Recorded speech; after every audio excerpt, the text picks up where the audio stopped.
ప్రియులారా, మన ప్రభు అయిన యేసు క్రీస్తు నామంలో మీకు శుభోదయం.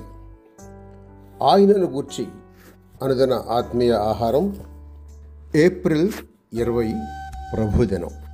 నేటి మన ధ్యాన లేఖనం మత్తయి సువార్త 22వ అధ్యాయం 42వ వచనం. క్రీస్తును గూర్చి మీకేమి తోచుచున్నది? వ్యాఖ్యానాంశం: ఆయన క్రీస్తు దైవత్వం. మొదటి భాగం. వ్యాఖ్యానాంశం: ఆయన క్రీస్తు దైవత్వం. మొదటి భాగం. వ్యాఖ్యానం: క్రీస్తును గూర్చి మీకేమి తోచుచున్నది? గొప్ప ప్రశ్న. యేసు ప్రభు అడిగిన ప్రశ్న. మానవ విశ్వాసాన్ని పరీక్షించే ప్రశ్న. ఆయనను గూర్చి మీరేమనుకుంటున్నారు? మీరేం నమ్ముతున్నారు? మీరేం చెబుతున్నారు? ఆయన ప్రవక్త అంటారు మహమ్మదీయులు. ఆయన గొప్ప బోధకుడు, అందరికంటే గొప్పవాడు, కొత్త మత స్థాపకుడు అంటుంది మానవ లోకం. ఆయన దైవదోషకుడు, దేవుని శక్తి, దేవుని అధికారం తనకున్నదన్నాడు అని అంటారు యూదా మత నాయకులు. ఆయన ఒక దేవుని కుమారుడు.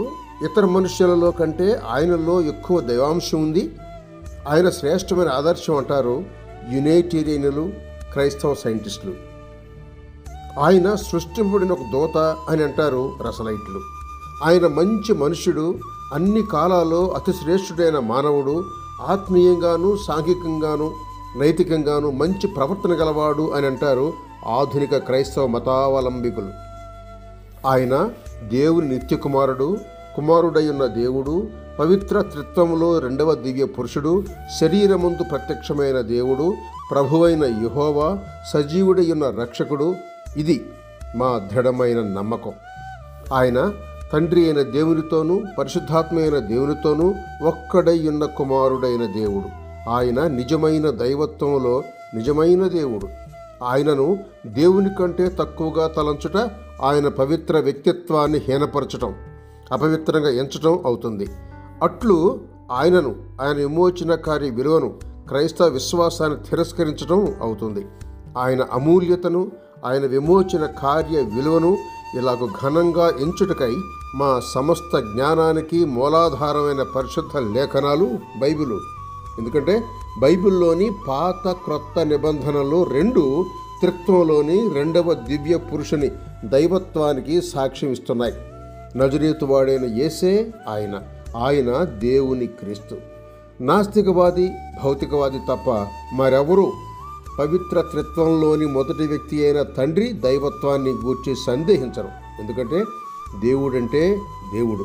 పవిత్ర త్రిత్వంలోని మూడవ వ్యక్తి అయిన పరిశుద్ధాత్మ దైవత్వాన్ని ఒప్పుకొనని వారు ఉన్నారు, కానీ వారి సంఖ్య స్వల్పమే.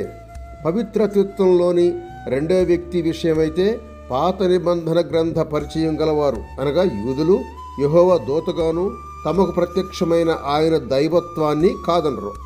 ఆయన అబ్రహాముకు, యాకోబుకు, మోషేకు, యెహోషువకు ప్రత్యక్షమయ్యాడు. అది సత్య సంభవం. అయితే త్రియేక దేవునిలోని రెండవ పురుషుడు లోకం పుట్టుక మునుపు తండ్రి యొద్ద తనకున్న మహిమను విడిచిపెట్టి శరీరధారి అయి మన మధ్య నివసించాను. చూడండి, ఫిలిప్పీ పత్రిక 2:7, యోహాను సువార్త 17:5, అలాగే 1:14. అయితే ఈ సంగతి యూదులకు అడ్డుబండగా ఉంది. విశ్వసిస్తున్న వారికి ఆయన అమూల్యమైన వాడు. విశ్వసించని వారికైతే ఆయన అడ్డురాయిగాను అడ్డుబండగాను ఉన్నాడు. కనుక వారు తొట్టుపడుచున్నారు. యెహోవా దూత ప్రత్యక్షమైన దేవుడంటే వారు సమ్మతిస్తారు, కానీ నజరేయుడైన యేసు శరీరమందు ప్రత్యక్షమైన దేవుడంటే వారెంత మాత్రం ఒప్పుకోరు. యెహోవా దూత నజరేతువాడైన ఒకే వ్యక్తి అని, ఆయన దేవుని నిత్య కుమారుడని వారు గ్రహించటం లేదు. యెషయా ప్రవక్త ఇలా చెప్పాడు: ధర్మశాస్త్రమును ప్రమాణవాక్యమును విచారించుడి. ఈ వాక్య ప్రకారం వారు బోధింపనిడల వారికి అరుణోదయం కలుగలేదు, కనుక వారిలో వెలుగులేదు. యెషయా గ్రంథం 8వ అధ్యాయం 20వ వచనం చూడండి. కాబట్టి మనం లేఖనాలను పరిశీలనగా చూద్దాం. క్రీస్తు వ్యక్తిత్వాన్ని గూర్చి లేఖనాలు ఏం చెబుతున్నాయో జాగ్రత్తగా పరీక్షించి 3 విధాలుగా గమనించవలసి ఉన్నాం. ఆ 3 విధాలలో ఒకటి మెస్సీయ దైవత్వానికి పాత నిబంధన గ్రంథ సాక్ష్యము అని వచ్చే ప్రభు దినాన చర్చించుకుందాం. సహోదరుడు ఎం. డేవిడ్సన్, శుభములతో వందనాలు.